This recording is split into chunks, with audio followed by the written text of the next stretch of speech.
and that too around the choke points, the entry and exit points into Mumbai. That's where these numbers are rapidly growing. The TIS report further says that the demographic shift in Mumbai over recent decades has been alarming.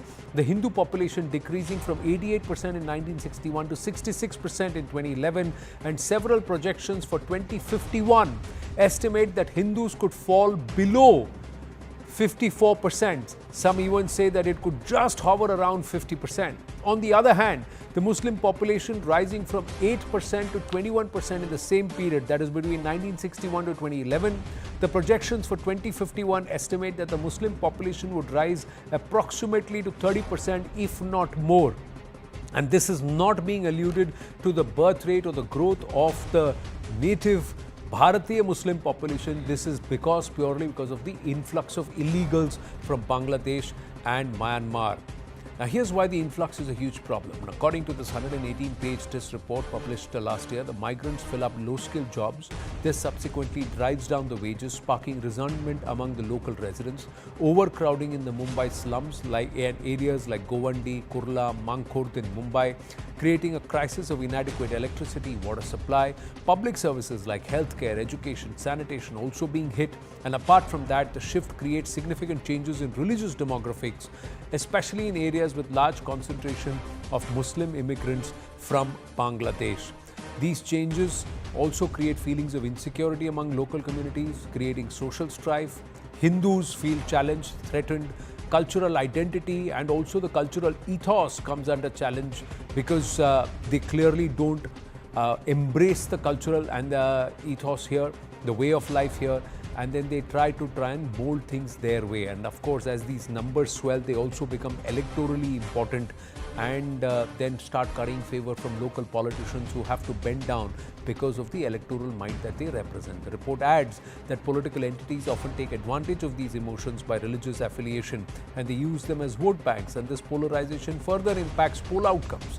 The influx harms the nation's democratic integrity, and the report says that illegal intruders without any documents easily obtain Indian citizenship by obtaining fake Aadhaar cards, ration cards and other identity cards. You and me, ladies and gentlemen, may not have our ration cards, but these illegals have all their documentation in place. How they get these documents, how they get them made is a huge concern in itself and needs to be addressed. Concerns being raised about electoral fairness too, and also this entire strategy to take control of democracy via this shift and change in demography.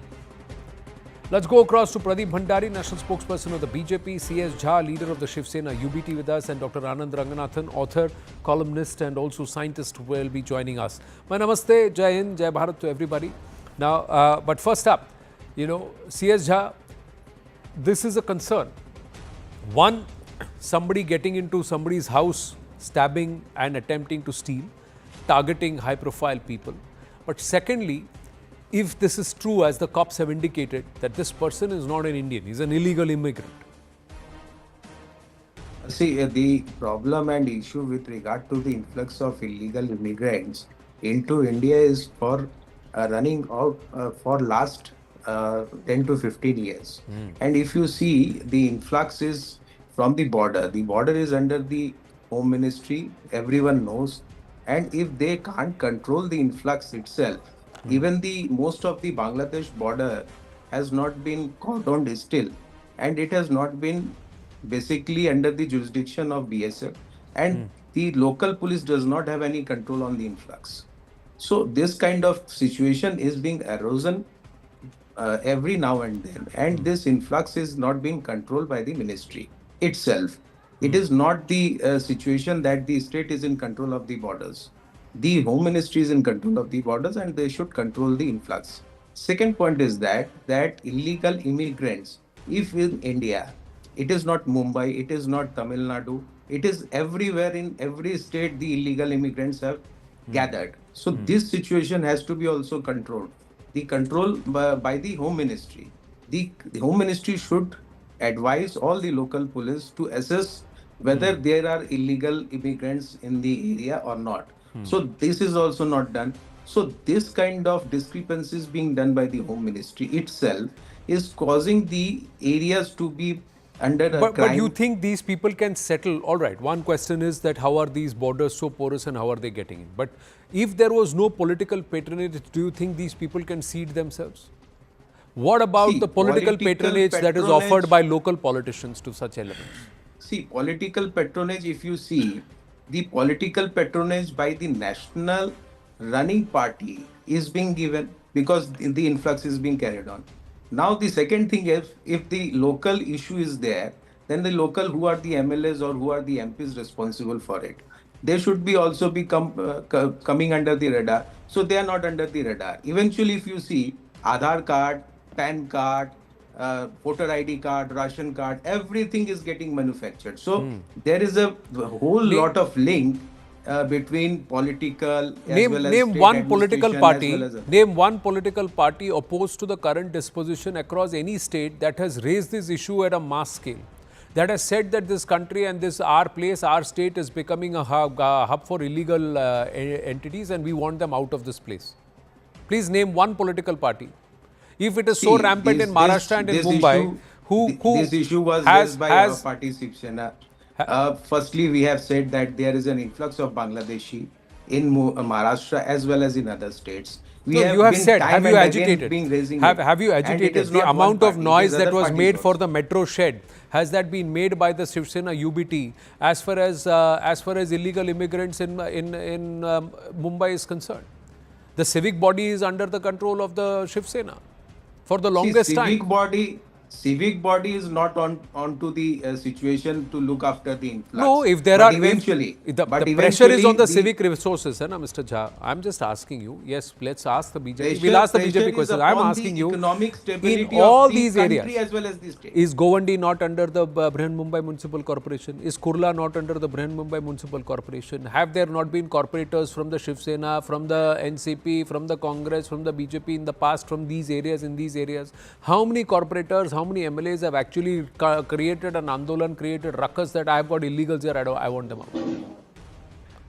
So, see, the parties are not doing it, but eventually. So then obviously, why are the politicians keeping quiet on this? Why? So then this allegation of political patronage that when the cops go down to crack down there, politician neta phone karke bolta kuch mat karo. Is that true or false? So it is the party who is running the show. पर जहाँ corporator Shiv Sena का है, जहाँ corporator NCP का है, तो उसको क्या बोलेंगे? What will you tell them? Corporators cannot hold this influx at all. But they can create ruckus. It is with the Home Ministry. They can create ruckus. And it has to be run with the state agencies. When the party decides that it wants to mount a campaign against the Hindi speaking or against South Indians, then they'll all be forced to get out and you'll create a huge ruckus about it. But how many people have created, how many politicians have said we don't want a single Bangladeshi in our state, in our city, in our ward, in our area? Mr. Uddhav Thackeray has raised these issues many a time. Pradeep Bhandari. Well, first of all, I'll divide my argument into two parts. A, I'll speak about the political patronage my gentleman and the India Alliance gives. And second, I will answer your specific questions, Anand, on the border part. First of all, the ration cards are given by the Aam Aadmi Party. We remember what Amatullah Khan has done, Maninder Goyal has done. The cylinder to the Bangladeshi Rohingyas are given by the Congress Party. We remember Ghulam Ahmed Mir distributing 500 rupees cylinders to Rohingyas. The voter ID cards are given by the Trinamool Congress. Rachna Biswas saying that the Bangladeshi Rohingyas should get voter ID cards. Mamta Banerjee calling Rohingyas are not terrorists. So this and time believing. Listen to me, Mr. Jha. He heard you out, Mr. Jha. When I started to speak back, you again become rattled. He heard you out, Mr. Jha. I will ask him, let him speak, give him his 2 minutes and then I'll ask. So first of all, A, the ration cards are given by the Aam Aadmi Party. B, the political shield is given by the Trinamool Congress. C, the Congress party is distributing cylinders to the Rohingyas. So all of them here are providing political shield to the illegal infiltrators. Point number one. Point number two, on 8th August 2017, this is the advisory, this is the copy of the advisory that the Ministry of Home Affairs issued to all states asking them to identify illegal Bangladeshi Rohingyas. Trinamool Congress has not identified. Uddhav Thackeray's Sena, when it was in power, have not identified because the entire vote bank is with them. Not a single Bangladeshi Rohingya votes for the Bharatiya Janata Party. Neither the Bangladesh Bharatiya Janata Party wants that vote. It is these individuals who are practicing the Tushti current vote. And I will demonstrate it by simple example. After the attacker of Saif Ali Khan was found to be Shariful Islam Shehzad, an illegal Bangladeshi Rohingya, have you seen any of these individuals even uttering his name on Twitter? Had he been Hindu, he would have been trended by these individuals as Hindutva Atangwad, Bhagwa Atangwad. Can the gentleman here name? Can he ensure that Sharad Pawar signs on a joint communication along with Uddhav Thackeray, Sena and Congress party saying that they will back the NRC? They will not do so. And on the specific question on the border, 4,096 kilometers is the Indo-Bangladesh border. 3,141 kilometers has already been sealed. But can you take an assurance from the political parties, whether it is Hemant Soren in Jharkhand, whether it is Trinamool Congress in Bengal, or the Aam Aadmi Party in Delhi, or the Congress Party, that they will back the NRC and will not shield the illegal Rohingyas? Pradeep Bhandari, whose party is in power in Uttar Pradesh? Are you saying there are no Rohingya, there are no illegals in Noida, Gautam Budh Nagar, where we are coming to you live right now? Are you saying that there are not doob areas that have been occupied by these illegals and they are being converted and normalized and they are building? What is the crackdown that is happening? Has the Noida CEO taken any action? Has Yogi Adityanath taken any action? Greater Noida, there was a gang that was busted for making fake Aadhaar cards. You busted the gang. What about those who are roaming around with fake Aadhaar cards? Are they not there? Are you saying there are no illegals in Uttar Pradesh? I am talking Gautam Budh Nagar. Are you saying there are no illegals in Mumbai? Who's in power in Mumbai right now? Who's in power in Maharashtra right now? How many of them have been ousted? Are there no illegals or no Bangladeshis in Gurgaon, in Haryana? Are there no illegals or no Bangladeshis in Madhya Pradesh? Are there no illegals, no Bangladeshis in any of the BJP ruled states? What have you done to crack down on them? 400 people or 120 people sat down at on one street, one corner, 100-meter street in in Delhi, and that entire place was sealed up for 3 months. But what happens to those people? Yes, where is CAA? Where is NRC? So 3 people, yes. so 100 people will protest in Delhi, and all across the country you will not do. NRC goes into the back benches. NRC goes into the back banner. Sir, these people are there. When you have the mandate, yes. What have you done to crack I will answer it. On 25th July 2023, I'll give you an example. This is the Rohingyas who've been arrested by the Uttar Pradesh police and the How many of them are there, sir? Go on no, how many of them are there? I'll answer. No, how many of them are there? 6 districts. Districts. How many of them have been arrested? Hundreds of them. I'm coming on it. 20,000 have been identified by Delhi police in this month, and they're ready for deportation. Point number 2. So Uttar Pradesh, you asked me, are we not identifying? We are identifying. This is a specific example on a particular day. As I speak, I'll give you another example. On January 3, 2025, Delhi police arrest 4 more illegal Bangladeshi Rohingyas. I agree with you. There are thousands of them. But when can we have their exact numbers? When the India Alliance individuals cooperate with it. We are not giving them fake voter ID card, Aadhaar card. Absolutely not. We are breaking this. But if the Congress party for 40-50 years have got them in this country because of their vote bank, we cannot help it. Do they back the NRC? No, my point is, if they are not a citizen of this country, Dr. Ranganathan, yes. Yes, you're showing us first something. of all, I will congratulate. You are, because of Pradeep, you're looking 10 years younger. Pradeep is looking 10 years younger, and I'm looking 10 years younger. Because Pradeep, my dear friend and brother, has transported us to 2014. All of us are living in an age where the Congress, the UPA is the central government, and the BJP, of course, is in the opposition and is complaining that the ration cards of illegals are made by Aam Aadmi Party, that the infiltrators are settled by the Congress, that the illegal immigrants are given jobs by the TMC. BJP की कोई गलती नहीं है. हम 10 साल young हो गए हैं. Anand, we must congratulate Pradeep. No, but to be honest, I want a couple of data points from Pradeep.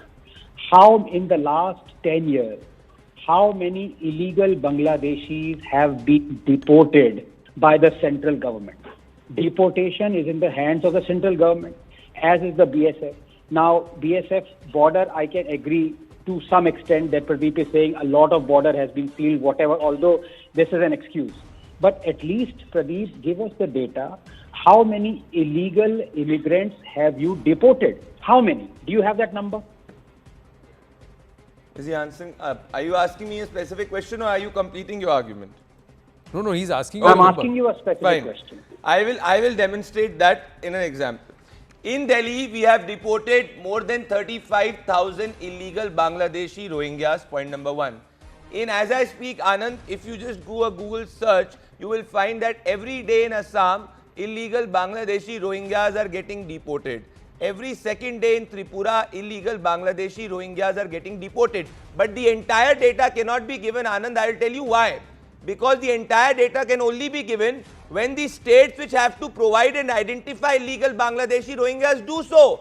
Please read the MHA advisory in 2017. 18 states in our country. Identification of Bangladeshi 18 Rohingyas states and lies with union the state law and territories. order. 18 states. 18 states. I will give you the data. 18 of it. 18 states. Bhandari does not 18 know states. about that. 18 states I- and union territories Yes. in our country Yes. are currently with the NDA. Okay, Anand, can you bring please- out a can white you please paper of tell the me- number of can you tell illegals me in any these of states and states union where the territories? Chief Minister or the Bharatiya Janata Party senior leader has said that you should give ration cards to the Rohingyas? Please tell me. It's not about giving ration No, it's about cards. political It's patronage. about them Nobody getting says it. publicly. It's about Nobody them says getting it. publicly. That is because of the It's nexus with it's the about- opposition it's guys. a- When we it's find them, about- we jail it's them. about them. But it's it is the about them parent- Anand, getting it. I'll give you an example. Anand, In Anand- one Okay, second. okay, Anand, no, okay. 10 seconds. I'll give Okay, you an now example. Anand Ranganathan is countering you. Yes, Anand.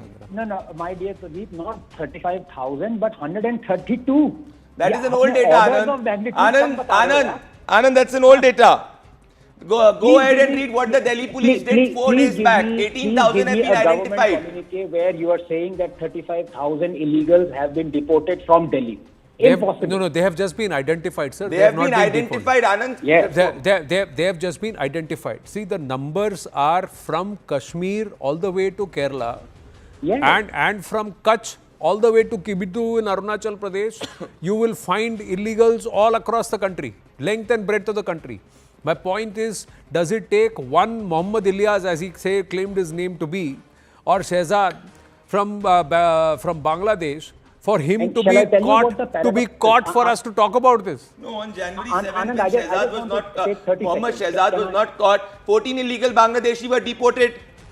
14, sir, 14. I'm giving you an example The on a single day. estimation in our country is above 4 crores. No. 20 One second, Anand. They- On a single day from a single place. Okay. On a single day So from a are you single going to place. do something? Are you going to do From something pure about days it? of Central Delhi. We are. Is CAA and NRC coming back, or is it still in The the back CA has burner? been implemented and individuals are getting citizenship. The NRC is a permanent solution to it, but that requires passing from the Parliament of India, and that is what we believe in, letter and spirit. But at this moment, can you take an assurance, Anand, that these politicians from the India Alliance will not do political patronage? Because when we identify they do political patronage, we book Are them into they, jail. are they in government, or are you in government? No, in the states where they are in government, they are accountable. Anand Rangan, are they in government, or are We are in government Yes, in the country, Anand Rangan. but they are in Anand states Rangan, like one Bengal, second. they have to be answerable. So we will talk about Here- the here states is which the are not paradox. doing it after Anand- the states which are under your control We start are doing doing it. it. Yes, Please Anand. tell me a Yes, state where Anand. we've not done One it. second. You Yes. see, here is the paradox, my dear friend Pradeep. He asked a question, and rhetorically, and in answering it, he's actually said so, the truth. The fact is, the paradox is, why is the BJP so lackadaisical in deporting the illegals? It works against them. He just said so. None of them are going to ever vote for BJP. So it perplexes me, why on earth, when millions should have been deported by now, only 132 have been. I mean, you can't keep on blaming Congress and TMC and Aam Aadmi Party, Pradeep. And number two, please do you understand that it is going to become tougher and tougher as the days go by. Not only will you never be voted, the demography of the cities and the states are going to change. And when demography changes, that's when appeasement starts. You will have laws that are going to be promulgated that are going to be pro the illegal immigrants, and the countrymen will suffer. So, Right. please, you need to I think- answer why on earth are you so lazy in doing No, what and- your and not job just is, that. not the opposition's job. And not just that, this is the right time, because there is a sentiment where even opposition parties are saying, what are you doing about illegals? So when you're doing, Indeed. you start doing something about it. Start doing something about it. Anand, it was Shashi Tharoor who said that 20 million illegal Bangladeshis have entered into India, into the woodwork of India. He was insinuating that they're like termites. Yeah. The Now- opposition was for deporting Sir, them. the In fact, the Home Minister of UPA said that the time is not far when Assam will have a Bangladeshi Chief Minister. It's on record. Correct. So on that note, let's just take cognizance and let's just do something seriously about it. Otherwise, we're going to have a serious problem. How soon are we going to see this? We even had the JNU Vice Chancellor Shanti Shri Dhuli Pandit speak about it, because she was the one who, along along with TISS, launched this study. But final word from Pradeep Bhandari before we play that up. I am completely in consonance with what Mr. Ranganathan has said, that yes, demography and the way demography of this country in certain parts is changing. It is a matter of concern because it is happening by design. And I agree with Anand that if India's demography changes disproportionately, it will lead further to vote bank politics and it will be a threat on democracy. Point number one. Point number two, every day the Bangladeshi Rohingyas are being sent back. Point number two, but it needs to happen at a very large scale. For that, we need the NRC, and the NRC has to be passed to the parliament. But can you take an assurance on this show that they will not politically shield? Say the people who have voted you expect you to do the job. We are doing, but what about you are in power, sir. No, you are in power. Don't do whataboutry, sir. What about the 18 states under?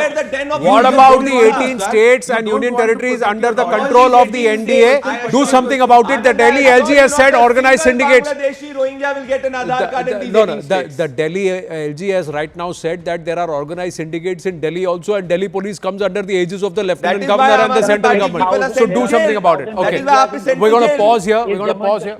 Yeah, there are Rohingya in Jammu and Kashmir also. There are Rohingya in Kerala. There are Rohingya all over the place. Let's listen into what the VC of Delhi University, the JNU, had to say.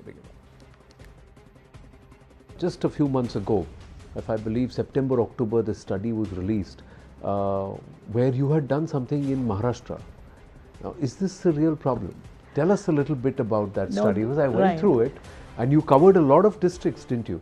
And is this a real problem, which perhaps needs far greater attention, the issue of illegals? Right. This was basically Tata Institute of Social Sciences that did this study. And they were a group of, because what happens is it's very difficult to find out Bangladeshi and Rohingya, because they speak a language and they look very much like us. So students from both JNU and Tata Institute took this study up and were funded by ICSSR, and they started it as a study, and many of them who know the dialect difference between West Bengal and Bangladeshi and Rohingya, because every 10 miles language changes. So they did a very good study, and on Bombay they came up with alarming figures which greatly worried, saying that this whole idea that demography is destiny, especially in a democracy, numbers matter, whether you like it. And because in India it is so easy to come and get an Aadhaar card, nobody knows whether it is a fake one or a real one. You and I may not have a ration card, but they have all the identity cards. So they are more, is it already a system working here? So they did very good work. How do people come in? Because in Mumbai, which is the financial capital of India, it was found out that many of them have become middle class. And many areas, the Hindus have moved out and they have become the majority. So this was very worrisome, and especially at choke points where you enter Bombay. So this can be very troublesome if there is polarization or some problem. When they decide to block off the things. And you know, we Hindus are not so organized. We are, as usual, like our philosophy, we don't have one God, one book, one sword. So hence we have several gods. So we don't we think that everything is fine. And we also think that the other person, even if he or she is different, is also part of us. You know, that may not be. So in Bombay, they found out that many of them are taking away most of the lower labor market. Labor, especially the unskilled jobs, because they are ready to work and the locals or Indians are losing it out to them.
לא הסיכוי שנוותר על האחד שתיים זה אלינו.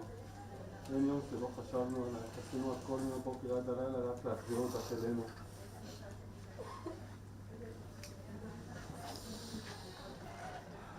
זהו עכשיו אותי.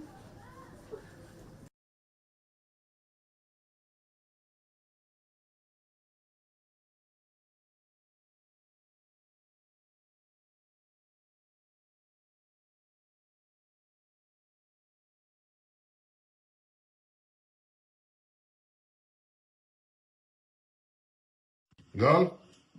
שומע אותי? כן, שלום. ראש הממשלה, אני נמצא במרכז המבצעים שלנו, של מערכת הביטחון, עם המוסד, עם השב"כ, עם צה"ל, עם כל המערכת שלנו, ואני רוצה לדווח לך שהחטופות שלנו הועברו לידי כוחותינו, וממש בדקות האלה הן עוברות את הגבול לשטחנו. אני מתרגש מאוד. הן חצו כבר את הגבול לישראל?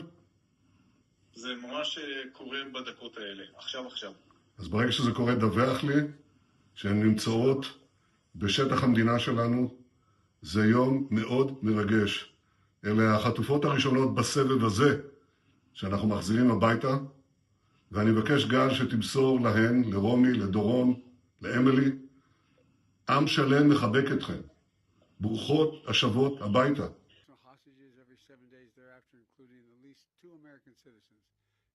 By the 16th day of the deal, talks will begin in the second phase. This phase includes the release of Israeli soldiers and a permanent end of the war without Hamas in power or able to threaten Israel. Hundreds of trucks are entering Gaza as I speak.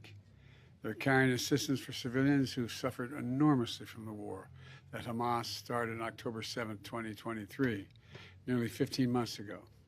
Today alone, we anticipate several hundred trucks will enter the Gaza Strip as I'm speaking. And after so much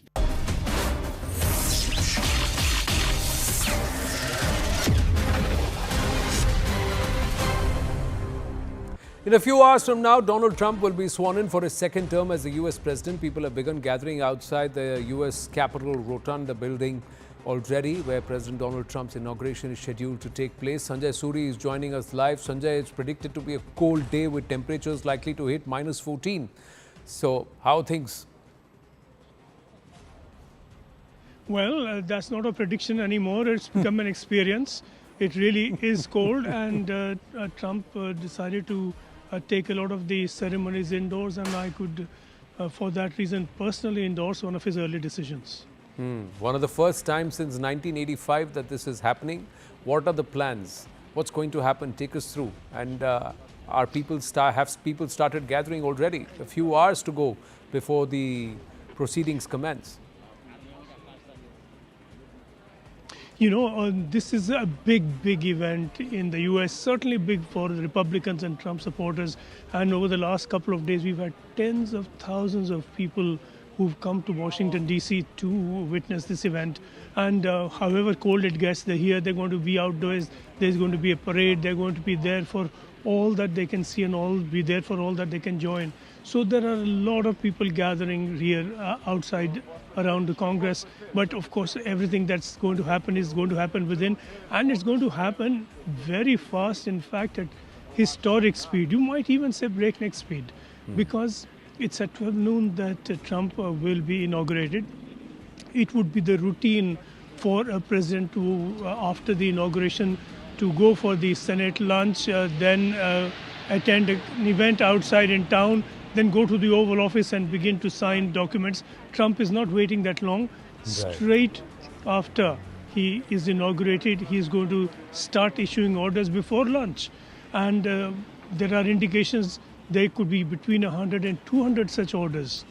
Comparatively, there were 160 presidential orders through Biden's last term. That's now coming to an end. And Trump is planning more than that on his very first day. In fact, a lot of them within the first few minutes of presidency. So he's really in a rush to send a message that he's impatient to get on with it.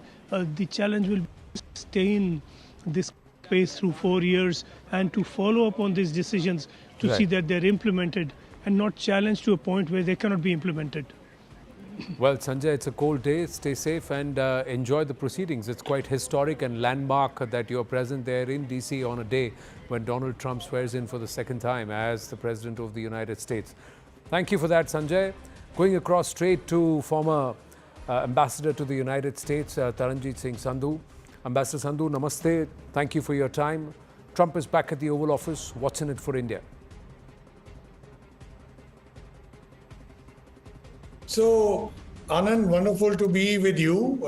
Firstly, USA is a very important country. So, whoever is in Oval Office, we have shown history that we can deal and deal very well.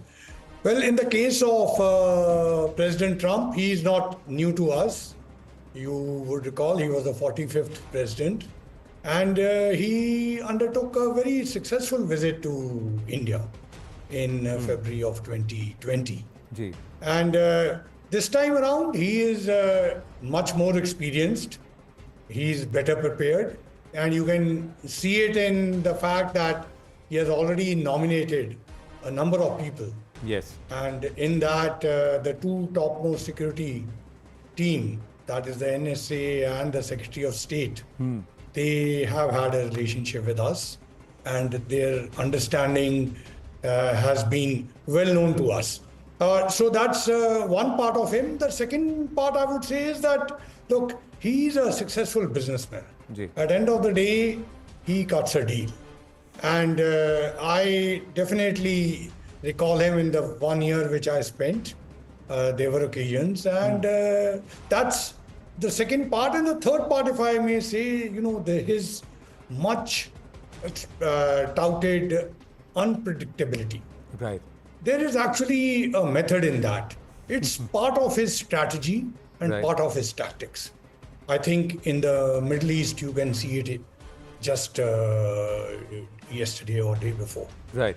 So, in that sense, it's a known figure, and I think the relationship will further deepen. Do you see the possibility of a Bharat-US FTA?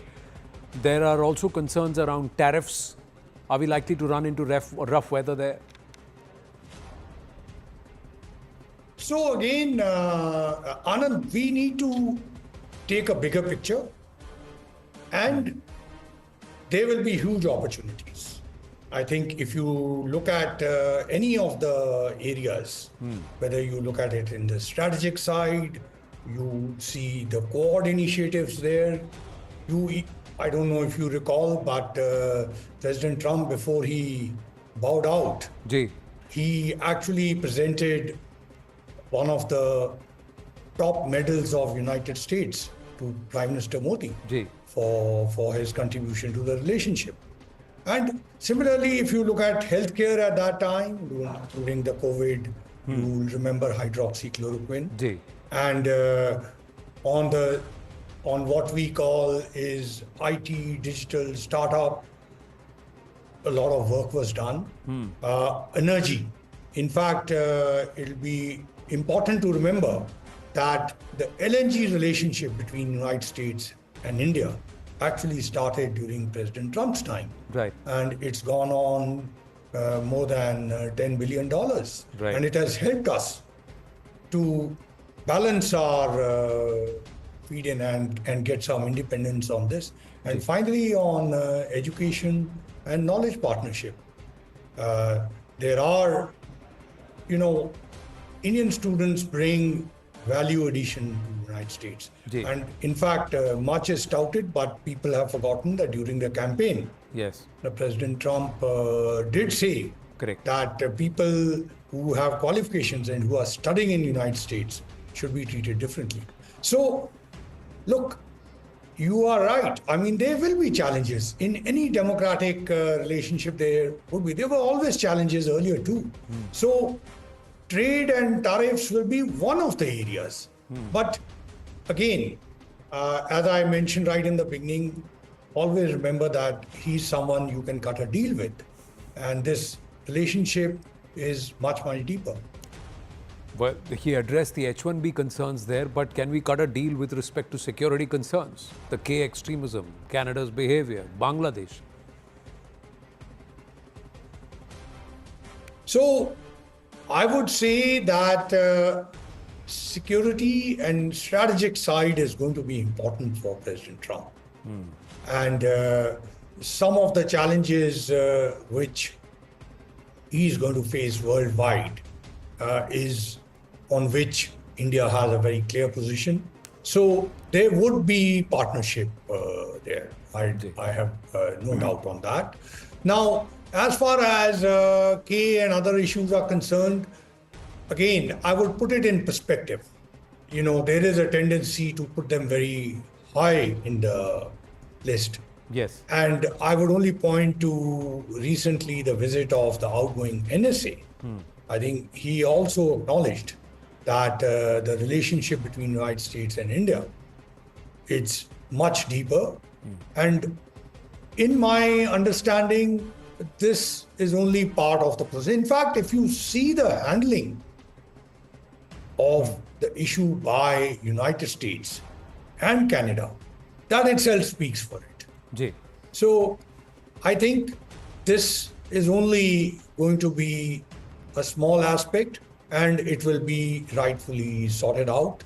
I don't want to speak more on that because it is a judicial process there, and we have a committee here which has given a report, and the people in the government will be much better placed to speak on that. But the first 100 days we've got to watch out for.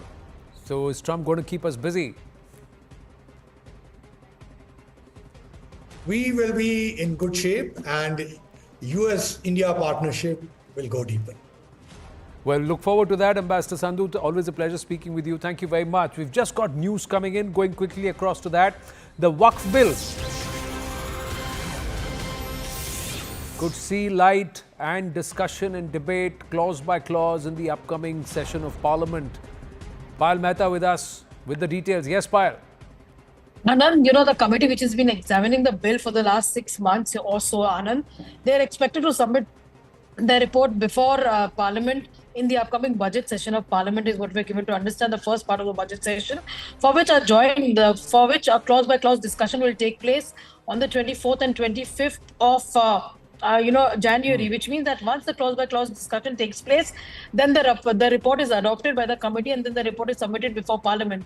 What I'm given to understand by way of top government sources essentially is that the report is likely to be submitted on the first available day, which is of course 31st being the presidential address, first being the budget, second is a Sunday. Third or fourth is when the government can expect the report to be submitted before Parliament, essentially before Delhi. So obviously a strong message being said to the voters of Delhi saying that the Waqf committee has submitted its report, and of course that Waqf bill will become a reality possibly in the second part of the budget session, but an important message for the people of Delhi, Anand. Right. Thank you. Thank you for those inputs. So 3rd and 4th of February, we've got to watch out for post the budget ahead of the Delhi elections. 5th is when Delhi goes to polls. And will this be the big, bill that comes into Parliament to showcase intent of the government? Time for a short break. When we come back, it's a CNN News 18 exclusive ahead of Netaji Subhash Chandra Bose's 128th birth anniversary. Stunning revelations that question this entire air crash theory. Was there ever a plane crash? The Bose deception declassified. Stay with us.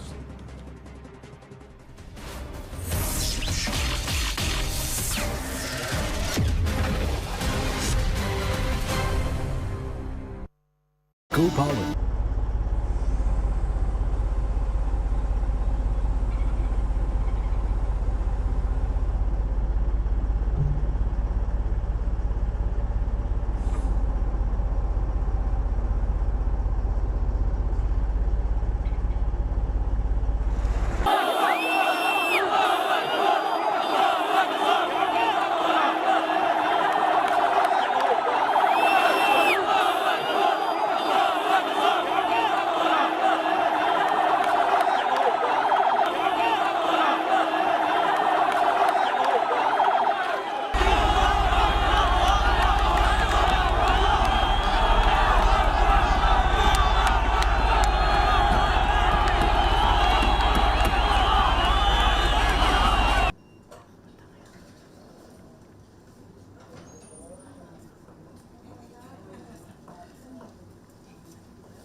בשנייה לא הצלחנו.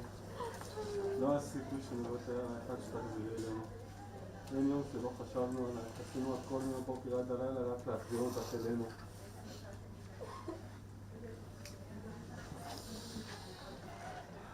זהו עכשיו אותי.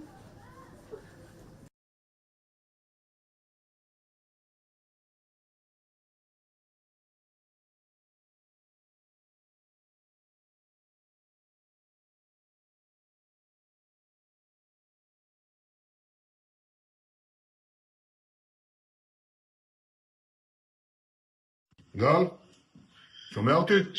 כן, שלום. ראש הממשלה, אני נמצא במרכז המבצעים שלנו, של מערכת הביטחון, עם המוסד, עם השב"כ, עם צה"ל, עם כל המערכת שלנו, ואני רוצה לדווח לך שהחטופות שלנו הועברו לידי כוחותינו, וממש בדקות האלה הן עוברות את הגבול לשטחנו. אני מתרגש מאוד. הן חצו כבר את הגבול לישראל? זה ממש קורה בדקות האלה, עכשיו. אז ברגע שזה קורה, דווח לי שהן נמצאות בשטח המדינה שלנו. זה יום מאוד מרגש. אלה החטופות הראשונות בסבב הזה שאנחנו מחזירים הביתה, ואני מבקש גל שתמסור להן, לרומי, לדורון, לאמילי, עם שלם מחבק אתכם. ברוכות השבות הביתה.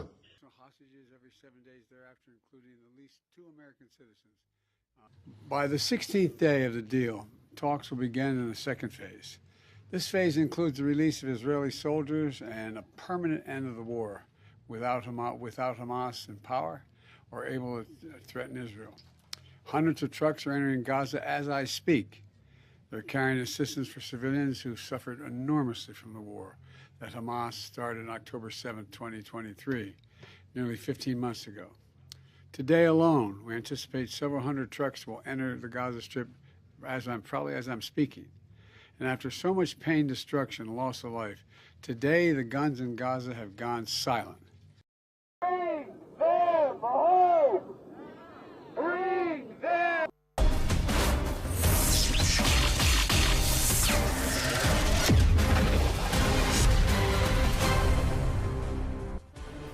As we approach his 128th birth anniversary, the question remains around the mystery of what happened to Netaji Subhash Chandra Bose, the foremost of our freedom fighters and the champion of the Azad Hind Fauj, credited by Clement Attlee itself, by saying that we were forced to leave Bharat because of Bose and the Azad Hind Fauj, and that our own army, which was largely Indians, were the ones who were actually shifting away and decamping to join the Azad Hind Fauj. So he's someone who's been one of our unsung heroes and perhaps of late has got credit which is long overdue, and it is great to see right at the top of the Kartavya Path that we have Netaji there.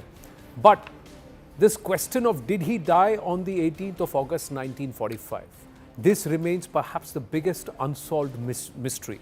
Now, a startling revelation from China has put a new question mark on this long-standing controversy surrounding the death of Netaji. The latest book by Chandrachud Ghosh and Anuj Dhar, it's called The Bose Deception. I have a copy of that with me. It also chronicles this. But more importantly, the information which the authorities of the day, the government of the day has said in this Bose Deception Declassified, says that the government is open to new inputs. You get us fresh input that puts a question mark on this death and this entire story, which many claim, and those part of Mission Netaji believe, is nothing but a huge canard that was strung to ensure that Netaji remains dead before Bharat became independent. Now, they said we will examine any new input. Now, as per Chinese war historians, cited by Anuj Dhar and Chandrachud Ghosh, Lieutenant General Shide, this is his picture, I have a copy of this, was never with Subhash Chandra Bose. He died in an altogether different incident, in entirely different circumstances, and this is Chinese war historians who have chronicled this, and it's been published by the PLA press. The Chinese have got no stake in this entire angle of Subhash Chandra Bose. The Japanese did, Indians did, some of the allied forces did, but perhaps the Chinese had no locus standi.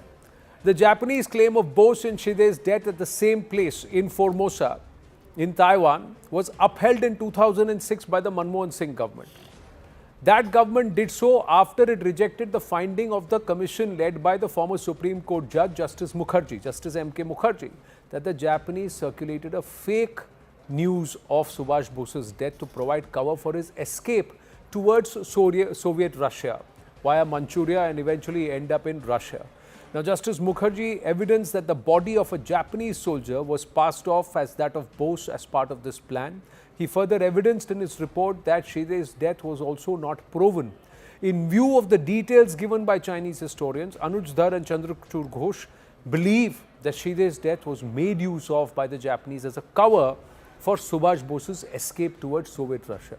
The authors say that this revelation, when read with other evidence on record, brings down the entire plane crash theory of Netaji's death. It just collapses. I've got with me Anuj Dhar and Chandrachud Ghosh here in the studio. So congratulations on this book. I'll be honest, I've not read it fully, but I have read a lot of your earlier works. And we were together when we actually also cryptographically decoded the handwriting of Gumnami Baba and Netaji. But that's another conversation. General Shide, how does this come into the picture? And what was the Chinese's local standi in chronicling this? Well, and you say that multiple war historians have done this. Yes. For the benefit of your viewers, let me give you very briefly the story, the way it has been given. So on 22nd of August 1945, the Japanese government press release comes that Bose has died by a plane crash. He was going to Tokyo, and he was going in a plane in which there was also General Shide, and General Shide has also died. That's the story. Later on, as inquiry after inquiry happened, the Japanese eyewitnesses who appeared before these inquiries, they said that Shide was going to Manchuria. He was being posted to Manchuria to take charge of the Kwantung Army, which was fighting with the Soviet army at that time in Manchuria. And Netaji had arrived in Saigon, which is the Ho Chi Minh City now, on 17th August morning. And he was told that he would be given 2 seats to go in that plane in which they was going, so that he can go to Tokyo. The plane would drop him in Tokyo and then proceed towards Manchuria. But things came out that while flying, Netaji had a chat with Shide, and they decided that first they will go to Manchuria. Netaji will get down at Manchuria, Shide will guide him, and flight will go back to Tokyo. So this whole elaborate, complex story was created, and that is the basis on which that entire Indian official stand is based. Now what we discover is how we discovered it, and all Anuj will give you the details, is it appears from Chinese quasi-historic government historians, military historians, the PLA publishers. These historians are saying that General Shide died differently. He was flying on a different date, on a different plane, and his plane was brought down by the Chinese Air Force. So he was on a different plane with another general? On a different day. Different circumstances altogether. See, I remember Justice Mukherjee We spoke to him, and the idea was that before Justice Mukherjee came in the picture, the way we approached this entire issue of Subhash Bose's death, it was on the lines that there was a plane crash in Taipei, Taiwan, Subhash Bose died in it. Justice Mukherjee elaborated, no, this is not just story of Subhash Bose's death in a plane crash, it's essentially a story of his getting injured in a plane crash, and then he was taken to a hospital, and then he was cremated, and then his ashes were sent to Japan. Now, what we can add to it is not just about, as Chandraju said, not the issue of just Subhash Bose's death. Netaji was actually traveling in a plane which was actually carrying General Shedai. Shedai was a main man. So there was a plane crash involving Shedai and Subhash Bose. They were injured or probably died, and they were cremated in Taiwan, and their remains were sent to Japan. Right. So now, that means, in other words, the story of Netaji's death is also the story of Shedai's death, vice versa. Correct. So that is a Japanese version. Now, this Japanese version of Subhash and Shedai's death was upheld by the government of India, lastly in 2006, because they had a cabinet decision taken on this issue, which has become the government stand, which now the Modi government says we are willing to look into it again in case a new input comes. So this is one input. So the Manmohan Singh government believes, and so did the Japanese, that there was a plane crash in which Subhash Bose and Shedai died in the Taiwan military airport. Right. Now the story is coming from the Chinese, who have no stake in this game. Correct. Now it came to us rather accidentally, a student by the name of Siddharth Rathi. So this young boy, he follows us, and he was just looking around, and he just happened to stumble upon some Chinese military website. Okay. And he called us up, sir, look, this is happening, this is a different story is coming up in the Chinese side. Then we searched, we dug deeper, and we reached our people in China, in Taiwan, and Australia. So we obtained what are the reasons why the Chinese are saying so. So we came to know there are multiple books written since 1990s. Lastly, this one which we have quoted. Since 1990s, and this book was written when? In 2009. 2009. Yeah. So since 1990, more than 15 years ago, this book is out. This book has been out. Yeah. So they are giving a lot of details, and they're talking about how Shedai died. So according to the Chinese version, Shedai was never with Subhash Chandra Bose. The other thing is, in your book, you've also chronicled the varying statements of the eyewitnesses. It is. Right. As the plane crash happens in Formosa, in Taiwan, there are some survivors. And those survivors, you have said, have varying accounts of what happened with General Shedai. I'm not even coming to Netaji. Right. What is the difference? See, the whole focus all these days, all this time was on Netaji. We were focusing on Netaji, what the witnesses have said and all. But whenever we looked at Shedai, even that case was a suspect. Suspect why? Because of the 5 or 6 survivors, 2 or 3 of them spoke about Shedai. Now, 2 of them, I believe, were traveling in the plane. They claimed they were traveling in the same plane. So, 2 of them, one of them said that Shedai died an instant death because of the accident. The other person said that he later saw at Shedai, his body was all charred and he died on his seat. He did not get a chance to escape. Now, there is a third person.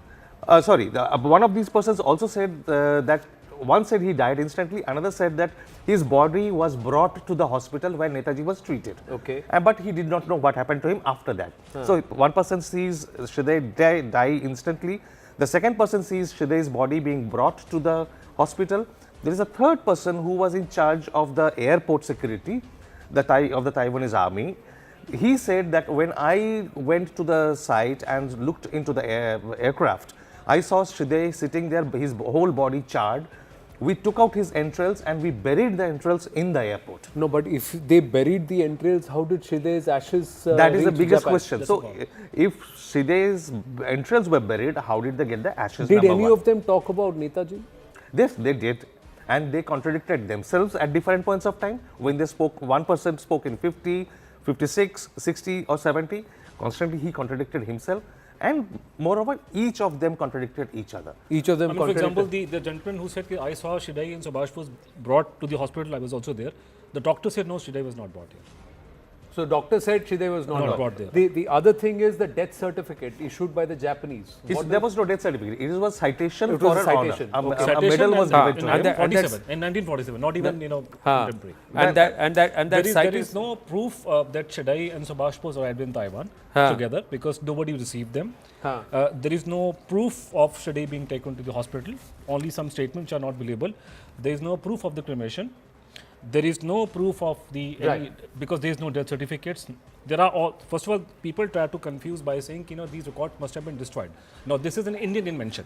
Japanese have never ever said that we destroyed records. Records are very much there, and Justice Mukherjee accessed these records, cremation record, and they have the record. So for the cremation records don't mention Shriday's name. They mention all and sundry. They mention everybody for the entire month. Except Shriday and Netaji. Shriday, Subhash Bose are not mentioned. So when the Manmohan Singh government cabinet took that decision to reject the Mukherjee Commission's report, they were given false information. Information was twisted. In a democratic setup of governance, that is the biggest crime, that the cabinet was misled. And we have shown it in the book how it was misled point by point. Through page after page, false information was that's given. why they're calling it the Bose deception. Gentlemen, thank you. There is much more. There is enough and more proof, very compelling, that allows us to believe that that's the least that we can do to Netaji to at least solve this mystery, one of the biggest unsolved mysteries of our current times. Thank you very much. Thank you. Thank you. On that note, we're going to take a very short break. Stay with us. Green Lamb Laminates presents CNN News 18 Primetime Studio.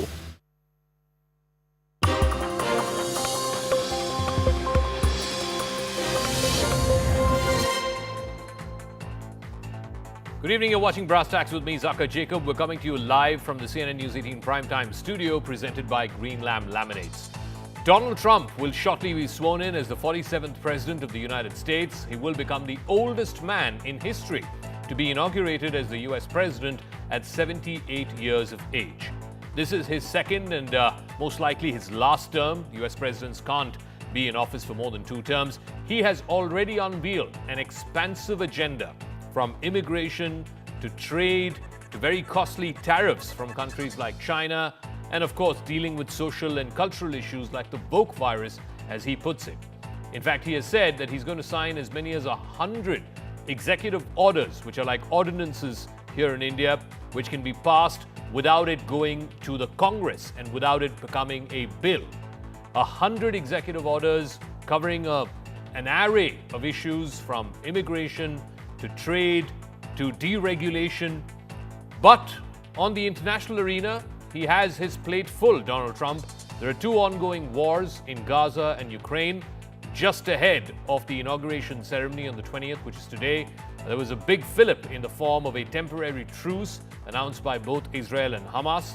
The first part of that truce came into effect on Sunday, yesterday, when 3 Israeli hostages, all 3 women, were released in lieu for 90 Palestinian prisoners who were also released from various Israeli prisons. There is, of course,